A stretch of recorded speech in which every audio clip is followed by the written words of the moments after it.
It's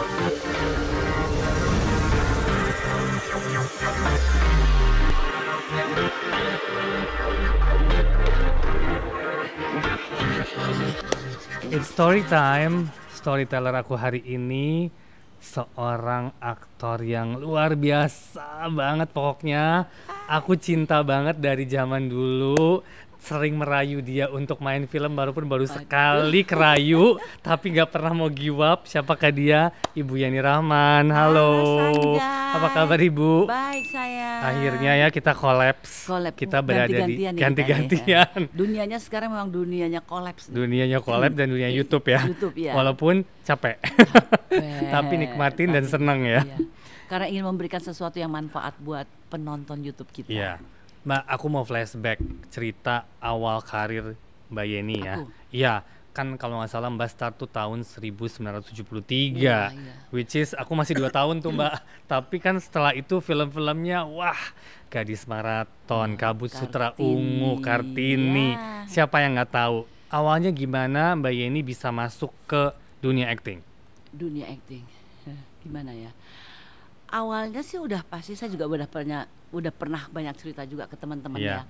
Awalnya memang jadi sesuatu yang nggak sengaja nih, karena aku pada saat itu senang main ice skating. Di ice skating ada pembuatan film dan waktu itu artis terkenalnya Leni Marlina. Aku diajak untuk nemenin Leni Marlina main ice skating. Oke. Perannya Leni tuh seperti itu gitu kan. Nah, terus aku tapi itu belum syuting? Belum. Cuma main? Main, tapi mereka lagi buat syuting. Jadi ibaratnya itu figuran kali ya. Buat nuntun si pemainnya gitu. Terus kemudian ada salah satu mungkin sutradaranya memperhatikan aku. Terus aku diajak lagi besoknya, diajak syuting lagi. Kok lama-lama enak juga ya, karena gue memang aduh kalau suruh sekolah kayaknya tersiksa gitu kan. Ini film kok malah ngumpul-ngumpul sama teman-teman, kenalan gitu kan. Terus kalau di film tuh memang ngangenin kan suasana kebersamaannya ya. Makan walaupun nasi bungkus tetap aja nikmat gitu kan. Setuju. Seneng banget gitu ya. Udah awal-awalnya gitu. Jadi nggak pernah aku bercita-cita untuk terjun ke dunia film, apalagi mimpi untuk jadi artis. Berarti nggak pernah sekolah acting? Sama sekali. Basic sama sekali nggak ada? Sama sekali. Nah, awalnya sama kayak basic knowledge kamu kan juga sebagai director casting juga nggak kan ada. Nggak ada. Kita semua belajar otodidak ya. Yang penting kita punya komitmen. Ya. Sempat juga pas Bayani syuting keluarga tidak menyetujui. Oh iya benar, mau dibotakin kepala gue sama papi waktu itu. Papi tuh nggak kasih anaknya terjun ke dunia seni, karena dunia seni apa yang lo mau harapin, masa depannya seperti apa. Terus dunia film itu kan selalu dikenal artis itu kan glamorous. Dunia yang serba bebas gitu kan. Jadi papi mungkin khawatir aja. Dan aku nggak jajak ngomong tuh. Sampai baru dapat Citra Kabut Sutra Ungu. Padahal sebelum Kabut Sutra Ungu tuh aku udah main beberapa film nih. Didiemin, gak jajak ngomong. Aduh hampir-hampir ngajak aku anak kali ya gue. Terus begitu aku Kabut Sutra Ungu dapat Piala Citra, ya udah, papi menyadarin bahwa ini pilihannya. Itu berapa lama dari awal Mami syuting sampai Piala Citra itu tahun berapa, Mam? 76 ya? Aku start di 73 74 kan. Ya, dapat Piala Citra itu Kabut Sutra Ungu dibuat 79. Terus dinobatkan jadi artis terbaik Indonesia dan Asia. Tahun 80. Berarti jeda dari 73 ke 79 kan lumayan lama. Tahun, ya. Jadi perjuangan Mami selama itu berbeda banget kan, karena nggak bisa orang tua. Figuran. Dapat peran utama yang lumayan, dapat peran pembantu, lumayan. Seneng aja. Aku nggak mikirin uangnya. Cuman seneng aja, ada kebersamaan. Kok seru banget ya, suasana syutingnya relax gitu kan. Malah kadang-kadang di luar kamera kita malah banyak bercanda sama kru-kru kayak gitu-gitu. Ya udah, jadi tujuannya bukan semata-mata untuk mencari uang atau mencari popularitas. Aku memang senang dengan suasana syuting, dengan kebersamaannya, kekompakannya itu. Mereka semua seperti kayak keluarga gitu ya. Pada saat itu sih aku cuma mengalami seperti itu aja. Seperti itu. Setelah Mami dengan Kabut Sutra Ungu, Piala Citra, Mami dinobatkan salah satu menjadi the top big 5 di antara Mami. Yang kasih nama bukan aku loh. Ya, itu makanya pengen tahu ceritanya gimana sih awalnya bisa menjadi top big 5. Jadi mungkin karena banyaknya film-film yang kita peranin, pemainnya cuma itu aja. Saya, Yati, Roy, Robbie, sama sama Doris sebenarnya ya. nggak terlalu banyak juga. Ya, Yang banyak tuh saya, Yati, Yati. Robi. Jadi kalau saya Yeni Rahman pacarnya si Roy. Roy, Kalau Yati dalam satu frame sama Iya. saya pacarnya Robi. Robi. Karena itu sering ada banyak juga film-film sesama mereka. Akhirnya media aja yang kasih namanya, ini cocoknya jadi The Big Five aja gitu. Jadi bukan kita. Gitu. Oke, sempat saya juga lihat di salah satu YouTube Mami dengan The Big Five ini yang merusak harga pada saat itu. Wah, itu Kalian berlima itu menjadi yang termahal katanya. Ya enggak sih, mereka juga yang bilang Heeh. pada saat itu kebetulan Heeh. ya memang keberuntungan lagi di pihak kita. Jadi film-film yang kita perankan itu selalu menjadi jaminan market, Betul, jaminan pasar. betul. Kadang-kadang broker ya waktu itu ya, Heeh. yang beli film itu broker ya. Broker itu dia nggak lihat cerita lagi. Dia nggak lihat cerita, dia nggak lihat sutradara, nggak lihat siapa-siapa. Pemainnya pokoknya siapa? lihat pemainnya siapa, langsung dibayar produsernya. Jadi kadang-kadang waktu itu ya produser belum keluarin uang untuk produksi, dia udah ngumpulin uang dari broker. loh. Dari broker, benar-benar. Jadi kondisinya pada saat itu Berbeda ya sama ya, sekarang. kayak kita akhirnya produser untung, kita juga untung. Iya. Akhirnya produser juga yang berlomba-lomba untuk mendapatkan kita, dan di antara mereka juga yang bersaing untuk bayar siapa yang paling mahal. Paling mahal. Jadi kita nggak pernah menempatkan diri kita bayar gue sekian ya, gue paling mahal, enggak. Jadi produser tuh saking untuk mendapatkan schedule kita, jadi siapa yang berani paling mahal tinggi. ya itu yang dapat gitu loh. Tapi itu waktu ya emang positioningnya pas lah ya, Kayak gitu. karena karir juga lagi bagus Iya. ya win-win solution tadi yang Mami Iya, bilang tadi iya. kan, ya produser happy, artis juga harus happy gitu Iya. kan. Produser untung, artisnya juga harus Harus untung untung, gitu betul. kan. Film-filmnya kan rata-rata box office semua Iya, gitu kan. betul. Nah selama syuting, pengalaman-pengalaman apa sih yang Mami rasakan? Mungkin unik atau yang tak terlupakan lah, mungkin ada nggak gitu kan? Pengalaman pasti ada. Setiap film itu punya kesan-kesan dan pengalaman sendiri, dan pasti punya cerita-cerita lucu Iya tersendiri gitu. betul. Cuma memang film-film yang saya buat pada saat itu nggak ada tuh yang sebulan. Semua di atas 3 bulan, bahkan ada yang mencapai 1 tahun. Perbedaannya Mam mungkin antara zaman dulu dan Sama sekarang sekarang. secara proses ya. Iya, kalau Mungkin sekarang dulu kan tuh kan udah lebih sulit kan Mam ya. banget karena masih ada sistem dubbing kita. Iya. Syutingnya hari ini tuh dubbingnya bisa 3 bulan kemudian. Nah kan? itu Karena film itu harus dibawa ke lab dulu. betul. Abis di lab kalau nggak ada masalah, kalau ada masalah harus retake ulang lagi, ke lokasi lagi, setting lagi segala macam. Jadi resikonya lebih tinggi ya. Kalau sekarang itu kan, oh ini salah, tinggal delete. Langsung dikoreksi sekarang. Nggak pakai bahan baku Betul. yang 35 30 itu, ya, mili itu dulu kan. gede itu Gede. kan. Jadi dan itu juga pemain tuh harus benar-benar kuat mental, full konsentrasi, harus total, karena begitu kamera tek itu itu Itu kadang-kadang argo berjalan ya. argo berjalan gitu loh. Jadi kalau kita kadang-kadang banyak kritik juga kan nggak enak juga Iya, gitu betul. sama produser, karena pada saat itu bahan baku juga mahal. Nah, seperti tadi Mami juga cerita bahwa dari syuting prosesnya ke dubbing itu bisa 3-4 bulan. Iya, Itu emosi gimana ke tuh lab Mam? dulu. Nah, jadi pada saat kita syuting hari ini, terus film selesai itu juga udah makan waktu, Iya, dibawa ke lab juga berbulan-bulan juga. bulan-bulan. Pulang kita di dubbing dulu ya, udah dubbing bawa ke lab lagi Itu ya. dubbing satu film Mam? Satu film. Oh selalu harus satu Selalu film satu dubbing. film. Satu Nah, film selesai kita dubbing. Jadi berarti dari syuting itu udah selesai diedit lah ya. Udah diedit ke situ dubbing. Udah dubbing ke lab. Di lab kadang-kadang baru ketemu masalah. Itu bisa diulangin lagi loh. wow. Makanya Jadi begitu emang udah sulit ya? Oh iya, udah dibawa ke lab aja masih bisa kita ulangin lagi karena ada kesalahan teknis misalnya. Yang color lah, yang sound lah, yang inilah kayak begitu. Nah, terus untuk proses dubbing itu kan berarti kan Mami mesti ngumpulin lagi Energi, segala energi, emosi, yes, penghayatannya Nah. lagi nggak boleh lari dari apa yang sudah kita kita ekspresikan delivered, betul. pada saat itu. Iya, nah itu Jadi gimana kita tuh harus Mam? merimain lagi, mengingat lagi, membawa emosi kita harus sama lip sync, harus emosinya harus sama dengan adegan-adegan itu. Jadi memang sebenarnya bersyukur sih untuk pemain-pemain Sekarang lebih mudah ya jauh teknologinya lebih ya. mudah, iya. Dan kalau udah jauh lebih mudah harusnya harus lebih keren Betul. dan harus lebih sukses lagi sebagai aktor ya. Gitu. Pernah nggak Mam, lagi misalnya Mama syuting satu film nih, itu kan proses. Prosesnya kan lama 3-4 bulan. Kebetulan pas mau dubbing, Mami lagi syuting film yang lain nih. Dipanggil untuk dubbing. Ada nggak kejadian seperti itu? Oh, jangankan dubbing, syuting aja Ha-ha. pernah terjadi. Aduh, overlapping banget. Lagi syuting harus retake. Bukan, Jadi ini kan film saya satu Ya. ini janjinya sekian bulan. Karena saya dapat cerita lagi Project yang yang bagus, berikutnya. ya kan? Nggak mungkin saya tolak. Saya orangnya nggak akan mungkin nolak kalau saya dapat cerita yang bagus, Betul. dapat peran yang bagus gitu, punya tantangan. Saya tuh tergelitik sendiri gitu kan, masih kepengen mengekspresikan, masih pengen gue memberikan sesuatu yang total gitu kan. Jadi nggak mungkin gue tolak. Tapi saya selalu bilang, saya ada kontrak film ini dan belum selesai. Mereka akan syuting ini, tapi mereka akan selesai. Di kontrak pun ditulis 4 bulan. Tapi ternyata meleset. Ini mereka udah harus start. Iya, itu yang kadang-kadang ketemu. Di sini mereka juga udah sesuai dengan kontrak saya. Yang di sini yang udah melewatin kontrak. Jadi sebenarnya nggak sengaja. Saya nggak bikin untuk double film gitu loh. Ngambil kontrak sini, enggak. Saya waktu itu juga nggak punya motivasi untuk ngejar omset lah, ngejar setoran, enggak.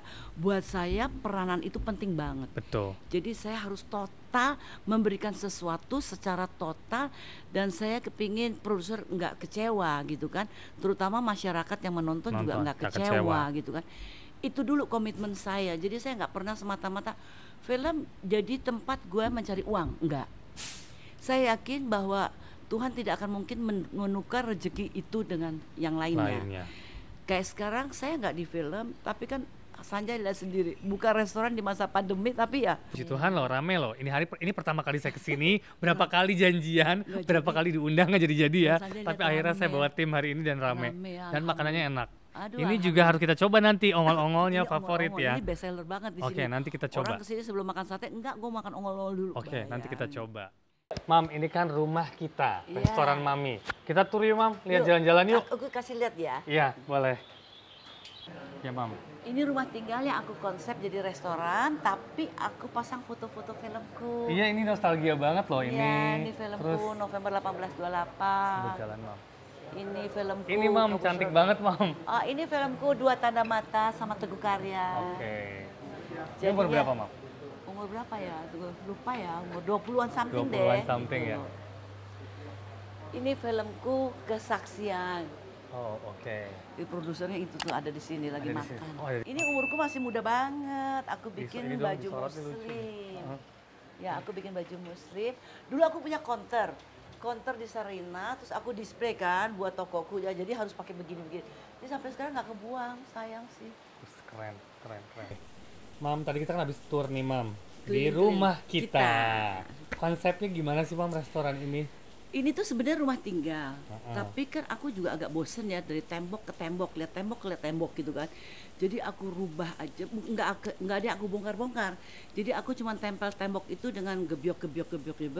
Jadi unsur kayunya terasa, terus suasananya lebih homey kan. Kalau kayu kan membawa suasana lebih adem gitu. Ya. Terus banyak tadi aku lihat foto-foto Mami dari zaman awal berkarir. Nggak sengaja juga itu. Jadi waktu itu aku launching buku aku. Jadi aku bikin buku yang aku kasih judul Kutemukan Ridhonya. Aku bikin acaranya itu di Museum Nasional. Jadi aku display kan foto-foto itu, aku banyak banget aku foto-fotoin semuanya, aku repro lagi, aku pajang-pajang di acara launching buku aku. Sekian tahun udah numpuk gitu kan. Akhirnya pas aku bikin resto ini, daripada sempit-sempitin pajang-pajangin gitu. Jadi mengingatkan aku, oh ini film aku ini film aku ini. Berarti Mami semua klipnya kumpulin ya, foto-foto itu ada yang enggak pastinya kan? Pasti ada. Tapi dari tahun 70-an itu berarti punya koleksi yang lumayan banyak ya. Tapi yang 70 nggak tahu pada hilang kemana. Tapi tadi yang di depan itu kan cantik sekali loh, Mam, itu. Oh, itu kebetulan waktu itu aku sempet juga sih, Sanjay, aku bikin baju muslim. Jadi waktu aku udah nggak di film, aku bikin garment baju muslim. Nah, terus aku punya counter waktu itu di Sarinah tuh. Jadi counter itu aku udah boleh bebas display sesuka-suka saya. Jadi saya bikin foto tuh gue gede-gedein. Tapi ya Masya Allah ya, waktu itu still fotografernya hebat banget loh. Darwis, siapa yang gak kenal Darwis? Nah itu Darwis yang ngambil gitu loh. Jadi aku bersyukur banget waktu itu Darwis sebagai fotografer.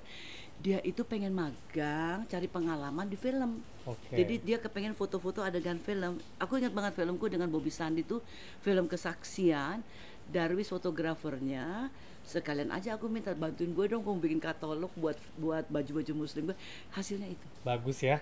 Kerennya sampai lucu. sekarang aja berapa tahun yang lalu Iya. tapi tetap elegan, masih dapet. Lucu ya. Lucu, keren. Dan itu baju desain aku sendiri. Oh, good.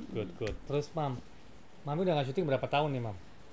Terakhir kita yang di bawah lindungan Ka'bah Oke. itu yang setengah-setengah dipaksa ya, dirayu ya Kita sama ngomongin di bawah Sanjay. lindungan Ka'bah nih. Waduh. Aku tuh ngefans Mami dari zaman dulu. Masa? Ya, iya dari zaman dulu. Pas baca skrip itu ada 2 peran ibu kan. Iya benar. Aku cuma kepikiran gue pengen banget yang main Mami Yani Rahman, tapi gimana caranya gitu kan. Itu udah 20 tahun nggak Padahal berakting. aku udah hilang, Ya, hilang. 20 tahun nggak Iya, acting. udah Tapi aku nggak. tidak pernah stop datang ke kantor Parvif saat itu ya kan. Berkali-kali Berkali-kali. merayu. Apa yang akhirnya membuat Mami luluh? Luluhnya karena terus terang aja nama besar yang diambil waktu itu dari bukunya Hamka, Buya betul. Hamka. Ya. Jadi tiba-tiba ada kepanggil hati ini, kan ini juga buat dakwah gitu. Film bukan cuma sekedar film, Ya. tapi film juga bisa punya misi dakwah. Bisa juga ada muatan-muatan syiar. Dan film ini juga digarap percintaan seorang remaja, 2 remaja, tapi dikemasnya cantik, bagus, tetap berpegang kepada nilai-nilai budaya yang mereka miliki. Sampai akhirnya anak aku terusir gara-gara mau menolongin, mau mompak Bella waktu itu sehingga terkesan seperti ciuman. Betul. Akhirnya dia didaulat untuk keluar dari kampung itu. Itu kan salah satu culture ya, mereka Yes. tetap berpegang teguh pada budaya Pada itu. budaya itu. Jadi cerita itu juga yang membuat aku akhirnya ya udah deh, Sanjay udah bolak-balik masa enggak ke gue. Dan cerita itu juga punya syiar agamanya gitu ya, kenapa enggak gitulah. Dan aku terima kasih Sanjay boleh pilih, mengasih kesempatan aku untuk milih mau peran ini atau mau peran ini. Tapi aku lebih memilih untuk jadi ibunya Junor. Karena emang secara dramatik jauh lebih strong sih. Iya. Ya both are good, Iya. cuman emang di sini ya aku nggak salah sih, Mami memilih itu. Iya. Peran satunya saya kasih ke Ibu Widiawati dan Widiawati. dua-duanya strong. Pas ya. Gitu loh.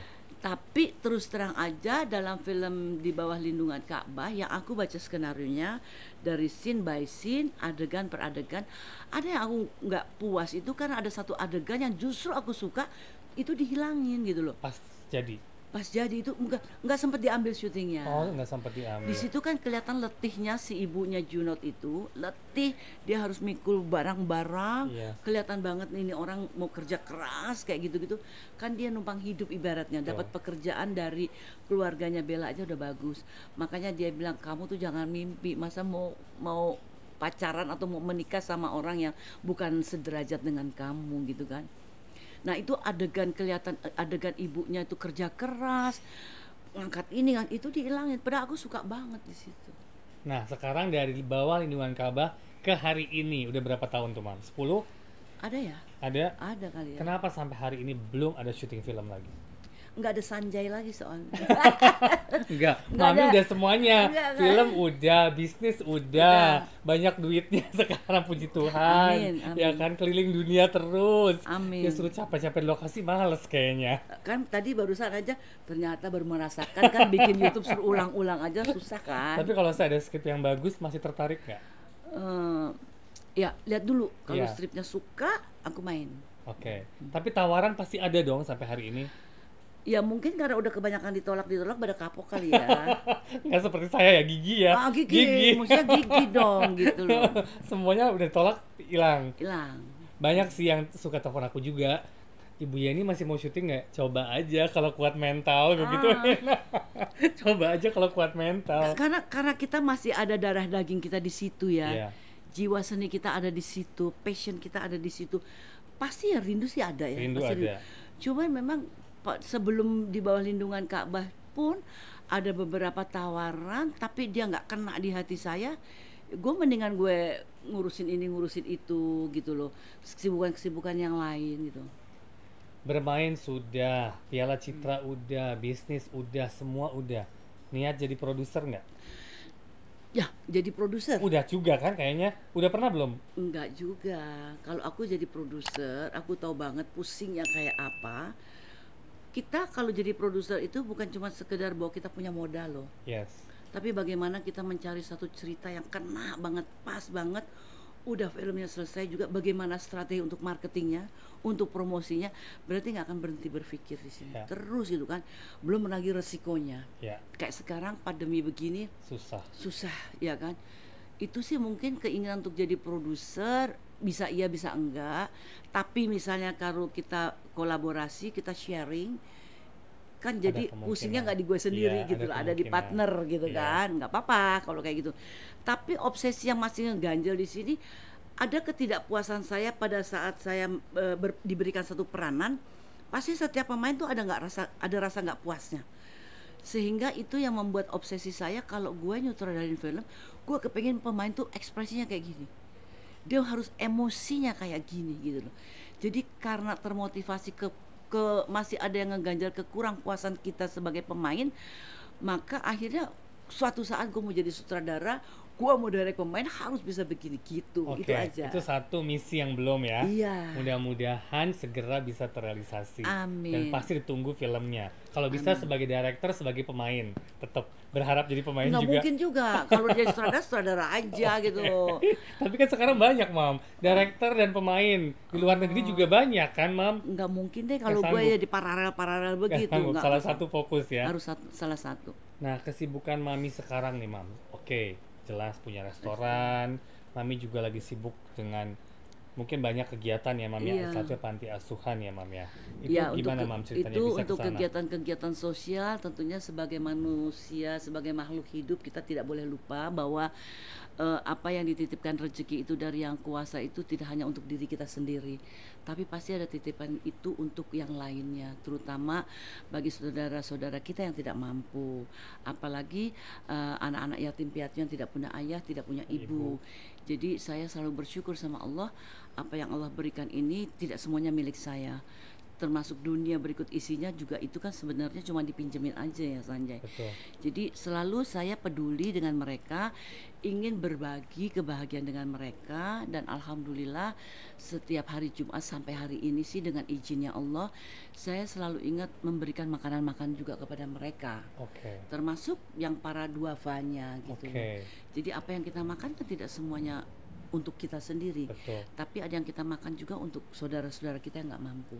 Itu tetap, aktivitas itu tetap sampai hari ini, dan mungkin karena kita punya kepedulian sosial seperti itu, alhamdulillah sampai hari ini rezeki juga nggak berhenti yang jalan Allah terus kasih. Ya. Puji Tuhan ya. Ya. Kan Sanjay lihat sendiri coba di masa pandemi kita mau duduk aja susah di mana ya gitu ya. Saking di sini penuh, di sini penuh. Aduh, alhamdulillah. Bersyukur banget. Sekarang Mami juga bikin YouTube. Nah, kejebur juga sama kejebur. Awalnya gimana tuh, Mam, bikin konten? Bikin YouTube awalnya tuh ide siapa? Pasti kan milenial, anak-anak Mami. Anak-anak pikir kan YouTube kan gampang. Apalagi mama itu kan punya film banyak. Udah sini tinggal diedit film gini. Mama nanti tinggal ngomong-ngomong aja. Kayaknya nggak begitu. Biar bagaimanapun YouTube itu harus punya message. Apa sih yang mau disampaikan gitu. Terus yang disampaikan itu ada manfaatnya apa enggak? Kalau nggak ada manfaatnya ngapain kita bikin YouTube gitu. Nah, akhirnya karena anak dorong terus, ya udah. Ternyata akhirnya dia nggak bisa terjun total. Ya kita udah kejebur. Udah tampil, udah muncul di YouTube, berarti gue nggak bisa mundur, nggak bisa atlet nih gitu loh. Mau nggak mau bikin konten, tapi nggak apa-apa.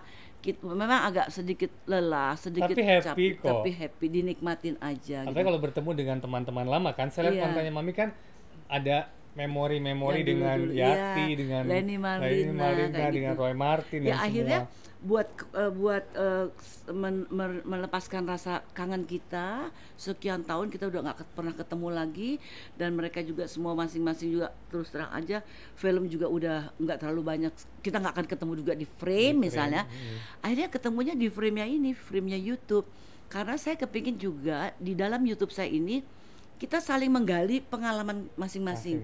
Akhirnya dari pengalaman itu kita juga belajar dari pengalaman orang lain.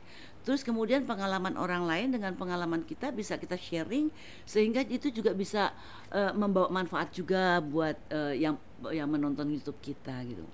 Kalau Sanjay ini motivasinya apa? Sebetulnya awalnya Kejebur. pandemi sih, Mam. Oh ya. Kan kita sempet break lama. Karena kerja juga enggak, cuma Ya. di rumah. Yang biasa ngapa-ngapain. sibuk, biasa full of work, Ya. tahu 3 bulan di rumah mau gila sih, Mam. Setiap hari cuma di rumah, nggak bisa keluar. Akhirnya kepikiran kan, udah deh bikin konten iseng-iseng. Awalnya bikin konten iseng-iseng, akhirnya udah kecebur, kok kayaknya kita harus benar tadi meng-create sesuatu yang berbeda. Dan Kreativitas nggak boleh mati nggak boleh ya. mati, dan harus ada message juga ke orang yang mendengarkan kita. Mungkin memberikan Iya. bukan Motivasi, menggurui, memberikan bukan, motivasi, kasih share pengalaman kita, kalau kita iya. mau kerja keras tuh bisa. Iya, betul. Mungkin ke situ akhirnya sama secara Iya, konsep. Jadi akhirnya ya udah lanjut, dan sekarang juga punya tim yang luar biasa banget. Jadi aku Iya, juga alhamdulillah. makin serius gitu kan, makin Iya. kejar bintang tamu. Tugasnya kan ngejar bintang tamu, Nah, yang itu susah dia. kan. Nyari narasumber, nyari tema. Aduh, ternyata ini ya cukup pusing juga. Tapi disyukurin aja karena niat nawaitunya itu gue pengen berbagi pengalaman gue, yang pengalaman ini bisa juga membawa manfaat atau paling tidak bisa menyemangatin mereka Betul. dalam kondisi-kondisi tertentu. Jadi saya punya narasumber juga kadang-kadang kita ambil pengalaman-pengalamannya, kekuatannya dia, bagaimana cara dia meraih hidayah kayak gitu-gitu kan. Iya. Akhirnya ya itu mudah-mudahan juga bisa membawa manfaat buat mereka yang melihat gitu. Kalau selama Mami syuting, tamu yang menurut Mami paling oke? Semuanya sih oke-oke Oke aja. aja, tapi memang ada keseruan-keseruan tersendiri. Dari sejak awal saya main film sama Roy Martin, sampai juga kita kolaps konten, ya seru juga gitu Seru loh. juga ya. Ternyata Flashback semua ya. Flashback semua. Aduh, ceritanya malah cerita yang inget-inget yang dulu-dulu lagi, yang bandel-bandelnya kita lagi gitu loh. Jadi saya pernah syuting sama Yati sama Roy.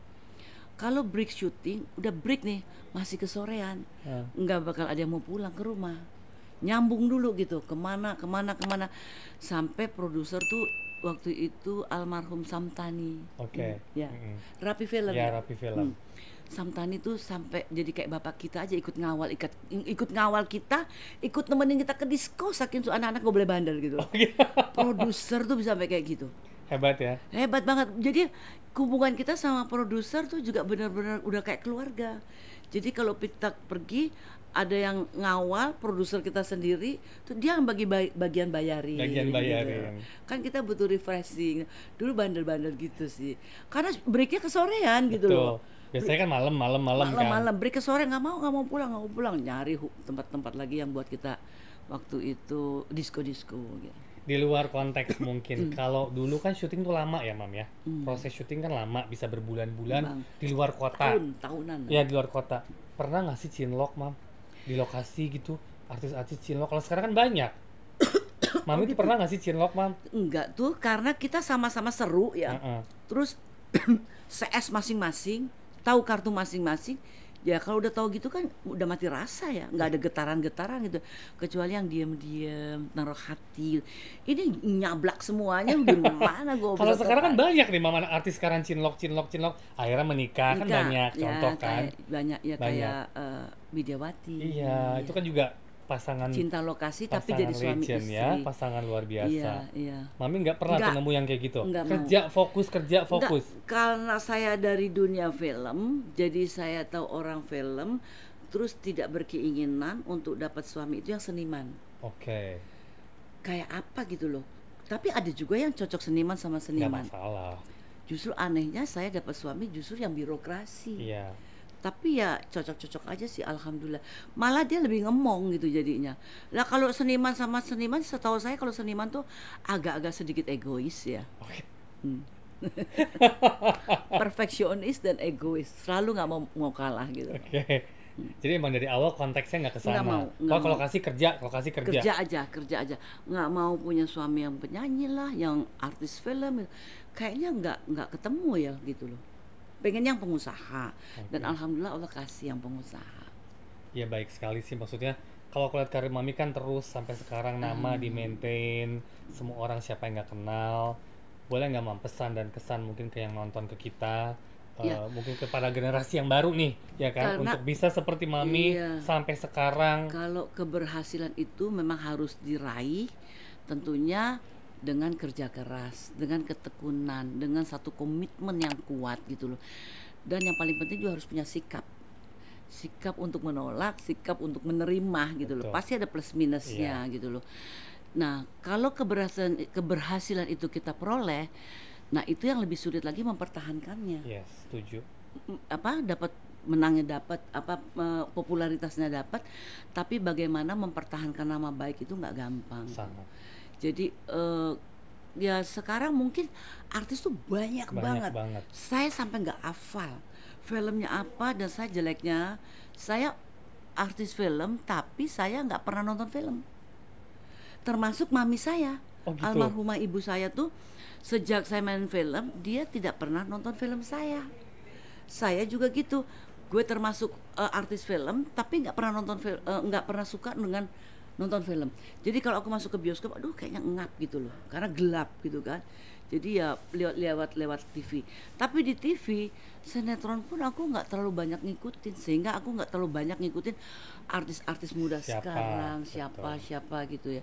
Kecuali yang benar-benar udah menunjukkan prestasinya, mau nggak mau kita dengar. Betul. Akhirnya penasaran, gue mau lihat filmnya, betul. Gitu karena kan. dengan sosial media sekarang kan juga betul, lebih cepat ya. Jadi kita bisa ngikutin gitu.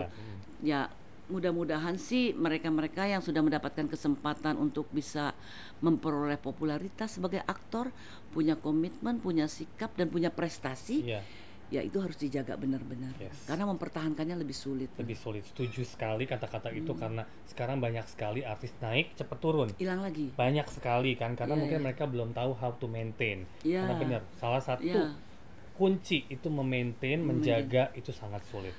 Karena perilaku kita itu pasti akan jadi sorotan orang gitu kan.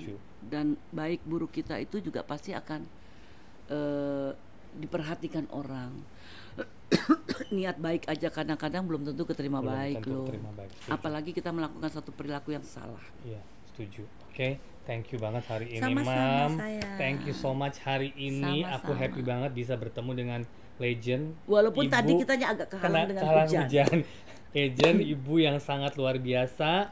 Jangan lupa subscribe, like, comment hari ini Hello Story with kesayangan saya. Sanjay. Sukses ya Sanjay. Thank you. Bye.